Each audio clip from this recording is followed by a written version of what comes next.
दोस्तों, आज की उर्दू डिक्शनरी में बात होगी लफ्ज़ इबहाम, इत्तिहाम और इत्माम पर।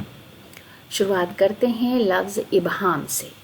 इबहाम का मतलब है पोशीदगी, अदम वजाहत, अख्फा, हाथ या का अंगूठा, बाएं हाथ के अंगूठे की छाप या उसकी लकीरों का नक्श। हिंदी में अस्पष्टता, संदिग्धता, संशयात्मक स्थिति, वक्रोक्ति, बाएं हाथ के अंगूठे की छाप या उसकी लकीरों का चिन्ह। अंग्रेजी में इसके लिए confusion, ambiguity, lack of clarity, big toe, the thumb, the great toe thumb impression. Azra Waheed का एक शेर है, आगही ने दिए इबहाम के धोखे क्या क्या, शहरे अल्फाज जो लिखी तो इशारे लिखे।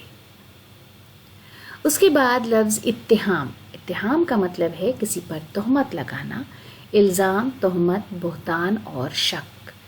हिंदी में इसके लिए आरोप, लांछन, दोष, संदेह, कलंक और निंदा जैसे शब्द इस्तेमाल होते हैं। अंग्रेजी में suspicion, sensor in law, charge और इम्प्यूटेशन और एक्यूजेशन जैसे अल्फाज हम इस्तेमाल करते हैं। शमीम जयपुरी का शेर है, तेरा हूँ और तेरा रहूँगा तमाम उम्र, लेकिन मेरे लिए न कोई इत्तिहाम ले। उसके बाद लफ्ज़ इत्माम।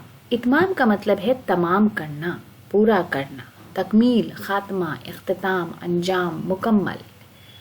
हिंदी में समाप्त करना, समापन, पूर्ति, संपादन, निवृत्ति, पूर्ण और निष्पत्ति। अंग्रेजी में इसके लिए कंप्लीशन, कंक्लूजन, अकम्प्लिशमेंट और परफेक्शन जैसे अल्फाज इस्तेमाल किए जाते हैं। तो दोस्तों, आज की उर्दू डिक्शनरी यहीं ख़त्म करते हैं। अगले वीडियो में आपसे फिर मुलाकात होगी। वीडियो देखने के लिए बहुत बहुत शुक्रिया।